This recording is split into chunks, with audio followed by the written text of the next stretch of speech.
या देवी सर्वभूतेषु मां सिद्धिदात्री रूपेण संस्थिता नमस्तस्यै नमस्तस्यै नमोस्तस्यै नमो नमः। सर्वे भवन्तु सुखिनः सर्वे सन्तु निरामया सर्वे भद्राणि पश्यन्तु मां कश्चित् दुःखभाग् भवेत्।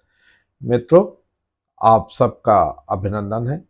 आज नवरात्रा का 9वां दिन, नवमी है और भगवान राम का प्रकटोत्सव है, जन्म दिवस है। तो भगवान राम के प्रकट होने पर आप सबको बहुत बहुत बधाइयाँ और बहुत बहुत शुभकामनाएं। नवरात्रि की बहुत बहुत शुभकामनाएं। यह नवरात्रि आपको मंगलमय हो, आपको खुशियाँ लेकर आए और आपके सारी इच्छाओं की पूर्ति हो, आपकी झोली जो है खुशियों से भर दे और पूरे वर्ष पर्यंत और पूरे जीवन में खुशियां ही खुशियां आपके जीवन में रहें। चलिए मित्रों, आज चर्चा करते हैं भगवान राम के जन्म की और भगवान राम की। तो मैं रामचरितमानस से ही बात करता हूँ। रामचरितमानस में एक दोहा मिलता है, दोहा क्रमांक है 111 बालकांड का। देखिए कहाँ से मतलब इसकी शुरुआत करूँ, मैं ये नहीं समझ पा रहा था, परंतु मैं शुरुआत करता हूँ उनके जन्म से। तो जन्म में क्या है, सुर समूह बिनती करी पहुँचे निज निज धाम, जग निवास प्रभु प्रगटे अखिल लोक विश्राम, सियावज रामचंद्र शंकर हरिओम। देवताओं के समूह विनती करके अपने अपने लोक में जा पहुँचे। समस्त लोगों को शांति देने वाले जगदाधार प्रभु प्रकट हुए तो भगवान का जन्म होता है। देखिए भगवान का जब जन्म होता है तो क्या होता है, भय प्रगट कृपाला दीन दयाला कौशल्या हितकारी, हर्षित महतारी मुनि मनहारी, अद्भुत रूप विचारी, लोचन अभिरामा तनु घन श्यामा, निज आयुध भुजचारी, भूषण बनमाला नयन विशाला, शोभा सिंधु करारी, कह दुई कर जोरी, स्तुति तोरी के ही विधि करो अनंता, माया गुण ज्ञानातीत अमाना, वेद पुराण बनंता, करुणा सुख सागर सब गुण आगल, जिहि गावहि श्रुति संता, सो मम हित लागी जन अनुरागी, भयो प्रगट श्रीकंता, ब्रह्मांड निकाया निर्मित माया, रोम रोम प्रतिवेद कहे, मम उर सोबासी यह उपहासी, सुनत धीर मति तिर न रहे, उपजा जब ज्ञाना प्रभु मुस्काना, चरित बहु विधि कीन चहे, कही कथा सुहाई मातु बुझाई, जेहि प्रकार सुत प्रेम लहे, माता पुनि बोली सोमति डोली, तजहु तात यह रूपा, कीजे शिशु लीला अति प्रियशीला, यह सुख परम अनूपा, सुनि बचन सुजाना रोदन ठाना, हुई बालक सुर भूपा, यह चरित जगावहि हरिपद पावहि, ते न परहि मव कूपा। तो इस तरह से दीनों पर दया करने वाले कौशल्या जी के हितकारी कृपालु प्रभु प्रकट हुए। मुनियों के मन को हरने वाले उनके अद्भुत रूप का विचार करके माता हर्ष से भर गई। नेत्रों को आनंद देने वाला मेघ के समान श्याम शरीर था। चारों भुजाओं में अपने खास आयुध धारण किए हुए थे। आभूषण और वनमाला पहने थे, बड़े बड़े नेत्र शोभा के समुद्र और खर राक्षसों को मारने वाले भगवान प्रकट हुए। दोनों हाथ जोड़कर माता कहने लगी, हे अनंत, मैं किस प्रकार तुम्हारी स्तुति करूं। वेद और पुराण तुमको माया, गुण और ज्ञान से परे और परिमाण रहित बतलाते हैं। श्रुतियों और संतजन दया और सुख का समुद्र, सब गुणों का धाम कहकर जिनका गान करते हैं, वही भक्तों पर प्रेम करने वाले लक्ष्मीपति भगवान मेरे कल्याण के लिए प्रकट हुए हैं। वेद कहते हैं कि तुम्हारे प्रत्येक रोम रोम में माया रचे हुए हैं, अनेकों ब्रह्मांडों के समूह हैं। वे तुम मेरे गर्भ में रहे। इस हंसी की बात के सुनने पर धीर पुरुषों की बुद्धि भी स्थिर नहीं रहती। जब माता को ज्ञान उत्पन्न हुआ तब प्रभु मुस्कुराए। वे बहुत प्रकार के चरित्र करना चाहते हैं, अतः उन्होंने सुंदर कथा कहकर माता को समझाया, जिससे उन्होंने पुत्र का प्रेम प्राप्त हो। माता की वह बुद्धि बदल गई। तब फिर बोली, हे तात, यह रूप छोड़कर अत्यंत प्रिय बाल लीला करो, यह सुख परम अनुपम होगा। यह वचन सुनकर देवताओं के स्वामी स्वजन भगवान ने बालक होकर रोना शुरू कर दिया। तो देखिए, माता उनको गर्भ में ही रखना चाहती थी, मगर उनको काफी समझाने के बाद वो उन्होंने कहा, नहीं, आप बालक के रूप में आए और बालक के क्रीड़ा करें। और उन्होंने जैसे ही उनका जन्म हुआ तो रुदन शुरू हुआ। जैसे बालक होता है, सामान्य बालक होता है तो उसका रुदन होता है, रोता है सबसे पहले। तो बालक के होते ही रुदन शुरू हो गया, बालक रोने लगा। भगवान राम जो बाल स्वरूप थे वो रोने लगे। विप्रधेनु सुर संतहित लीन मनुज अवतार, निज इच्छा निर्मित तनु माया गुण गोपाल। श्रिया भज राम चंद्र शंकर हरिओम। ब्राह्मण, गौ देवता और संतों के लिए भगवान ने मनुष्य का अवतार लिया। वे माया और उसके गुण सत, रज और तम और बाहरी तथा भीतरी इंद्रियों से परे हैं। उनका दिव्य शरीर अपनी इच्छा से ही बना है। सुनि शिशु रुदन परम प्रिय बानी, संभ्रम चली आई सब रानी। हर्षित जह तह धाई दासी, आनंद मगन शकल पुरवासी। देखिए, बच्चे के रोने की बहुत ही प्यारी ध्वनि सुनकर सभी रानियां दौड़ती हुई चली आईं और दासियां हर्षित होकर जहां तहां दौड़ी। सारे पुरवासी आनंद में मग्न हो गए। दासियों ने दौड़ दौड़ के सब जगह सबको खबर की है कि बेटा हुआ है। और राजा दशरथ को, कौशल्या को पुत्र रत्न की प्राप्ति हुई है। दशरथ पुत्र जन्म सुनि काना, मानहु ब्रह्मानंद समाना। परम प्रेम मन पुलक शरीरा, चाहत उठन करत मति धीरा। राजा दशरथ पुत्र का जन्म कानों से सुनकर मानो ब्रह्मानंद में समा गए हों। दशरथ जी का खुशी का कोई ठिकाना नहीं था और मन में अतिशय प्रेम है, शरीर पुलकित हो गया। बुद्धि को धीरज देकर वो उठना चाहते हैं। जाकर नाम सुनत शुभ होई, मोरे ग्रह आवा प्रभु सोई। परमानंद पुरी मन राजा, कहा बुलाई बाजा बहु बाजा। और भगवान राजा दशरथ जो है पुलकित हो जाते हैं और ये बाजे वालों को बुलाकर बाजा बजवाते हैं और बोलते हैं कि आप चारों तरफ इसका उत्सव मनाया जाए। फिर गुरु वशिष्ठ कहूँ गय हंकारा, आए द्विजन सहित नृप द्वारा। अनुपम बालक देखनि जाई, रूपलासी गुण काहि न सिराई।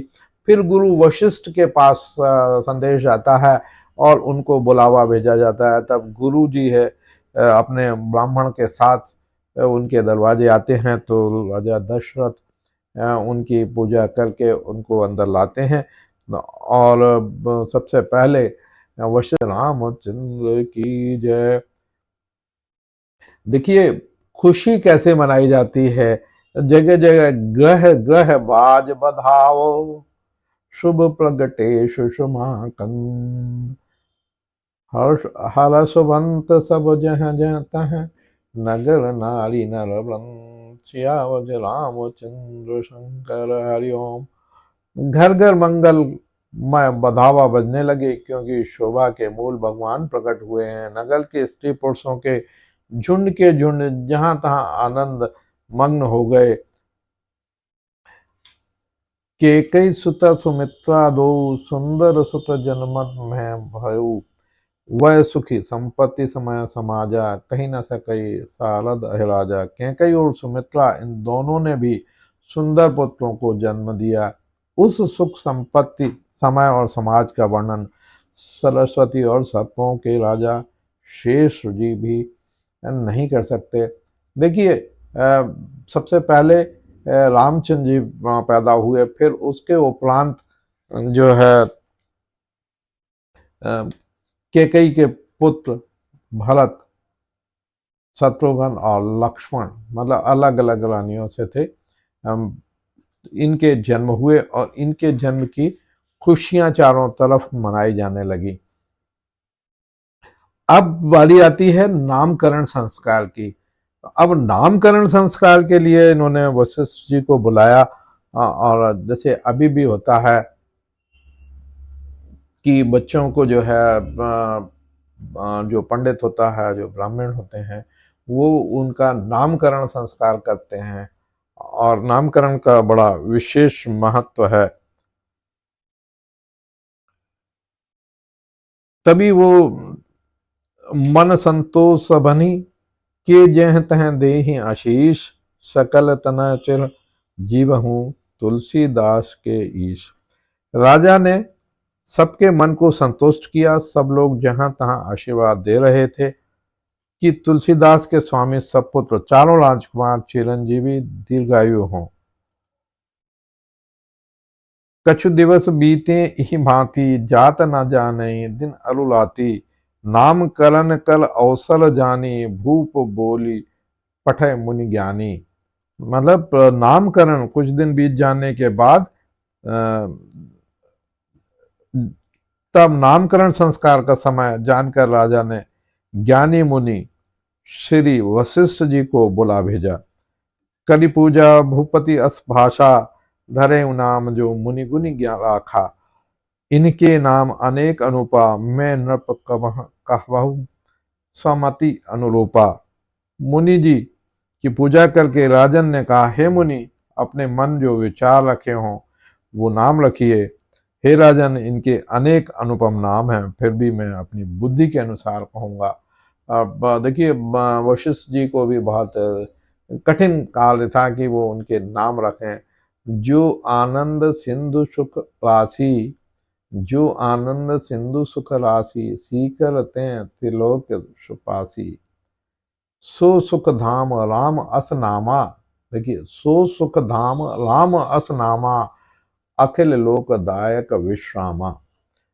ये जो आनंद के समुद्र और सुख की राशि है, जिस आनंद सिंधु के एक कण से तीनों लोक सुखी होते हैं, उन आपके सबसे बड़े पुत्र का नाम राम है, जो सुख का भवन और संपूर्ण लोगों का शांति देने वाला है। तो वशिष्ठ जी ने जो आनंद सिंधु सुख राशि, सीकर तै लोक सुपासी, सो सुख धाम राम अस नामा, अखिल लोकदायक विश्रामा, उनका नाम उन्होंने राम रखा। विश्व भरन पोषण कर जोई, ताकर नाम भरत अस होई। मतलब जो विश्व का भरण करे, जो संसार का भरण पोषण करे, उसका नाम भरत होगा। जिनके स्मरण से शत्रु का नाश, जाके सुमरन ते रिपुनासा, नाम शत्रुघ्न वेद प्रकाशा। जिसके स्मरण मात्र से शत्रु का नाश होगा, उनका वेदों में प्रसिद्ध नाम शत्रुघ्न होगा। देखिए फिर से देखिए आप, विश्व भरण पोषण कर जोई, ताकर नाम भरत असोई। जो विश्व संसार का भरण पोषण करेगा असोई, जो विश्व संसार का भरण पोषण करेगा उसका नाम भरत होगा, और जिसके स्मरण मात्र से शत्रु का नाश होगा उनका वेदों में प्रसिद्ध नाम शत्रुघ्न होगा। लक्ष्मण धाम राम प्रिय सकल जगत आधार, गुरु वशिष्ठ ते ही राखा लक्ष्मण नाम उदार। सियावत रामचंद्र शंकर हरिओम। जो शुभ लक्षणों के धाम श्री राम जी के प्यारे और सारे जगत के आधार हैं, गुरु वशिष्ठ जी ने उनका नाम लक्ष्मण ऐसा श्रेष्ठ नाम रखा। तो देखिए चारों पुत्रों के नाम वशिष्ठ जी ने रखे। सबसे पहले श्री राम, भरत और शत्रुघ्न, फिर लक्ष्मण जी। धरे नाम गुरु हृदय विचारी, वेद तत्व नृप तव सुतचारी।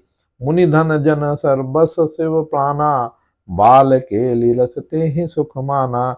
गुरु जी ने हृदय में विचार करके ये नाम रखे। हे राजन, तुम्हारे चारों पुत्र वेद के तत्व साक्षात परात्पर भगवान हैं, जो मुनियों के धन, भक्तों के सर्वत्र और शिव जी के प्राण हैं। उन्होंने इस समय तुम लोगों के प्रेमवश बाल लीला रस में सुख माना है। तो भगवान जो है अपनी लीला करते हैं, और इस तरह से भगवान ने, भगवान मैं नहीं कहूँगा, राम का जन्म होता है। राम के जन्म के साथ तीन भाई और जन्म होते हैं, चारों भाइयों का जन्म होता है, चारों भाइयों का नामकरण संस्कार होता है। देव पू भूप मन हर्षत तजहु मोह अज्ञान, धर्म सुजस प्रभु तुमको इन कहीं अति कल्याण। सिया बज रामचंद्र की जय। हे राजन, प्रसन्न मन से इनको दो मोह और अज्ञान को छोड़ दो। हे स्वामी, इनको तुम धर्म और श्रेयस की प्राप्ति होगी और इनका परम कल्याण होगा। अब विश्वामित्र जी उनको जैसे ही बड़े होते हैं धीरे धीरे, तो विश्वामित्र जी मांगने आ जाते हैं कि आप हमें दोनों पुत्र दे दो, राम और लखन दे दो। तो कैसे मांगते हैं? सौंप भूप ऋषि सुत बहुविधि दे आशीष, जननी भवन गए प्रभु चले नाई पद शीश। राजा ने बहुत प्रकार से आशीर्वाद देकर पुत्रों को ऋषि के हवाले कर दिया, फिर माता के महल में गए और उनके चरणों में सिर निभाकर चले गए। देखिए यही तो राम है, मर्यादा पुरुषोत्तम राम इसीलिए कहलाए कि जब विश्वामित्र जी को उन्होंने दे दिया, विश्वामित्र जी ने उनको मांगा, तो विश्वामित्र जी को देने के बाद रामचंद्र जी ने, लक्ष्मण जी ने उनको नमन किया, अपने पिता के नमन किया, प्रणाम किया, चरण वंदना की। फिर माँ के महल में गए और माँ के महल में जाकर उनको भी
मित्रों, एक तरफ राज्याभिषेक की तैयारी हो रही है और दूसरी तरफ मंत्रा अपनी चाल चल रही है।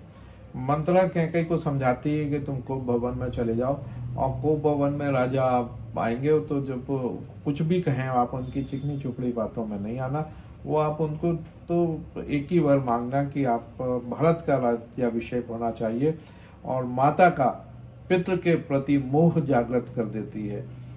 तो माता की ममता पुत्र के साथ सदैव रहती है, और ये जो है तो वो मंथरा इस बात को बहुत अच्छे से समझती है, और मंथरा इस बात का उनके उसको डाल देती है, और कैकेयी जो है कोप भवन में चले जाते हैं। और इतना अच्छा खुशी खुशी का माहौल है, और ऐसे में कैकेयी कोप भवन में है तो राजा दशरथ उनको मनाने के लिए जाते हैं।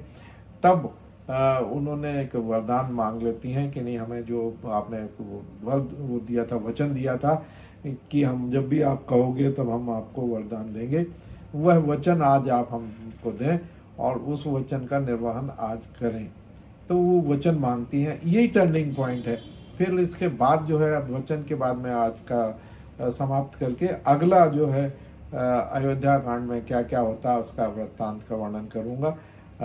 कैसे राम वन को जाते हैं, सीता जी को कैसे मनाते हैं कि आप मत जाएं, मगर वो नहीं मानती हैं। तो इस सब का वर्णन अयोध्या कांड में मिलता है।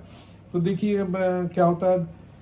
सुनहु प्राण प्रिय भावत जी का, देहु एक बार भरत ही टीका, मागव दूसर बल कल जोरी, पूर्वहु नाथ मनोरथ मोरी।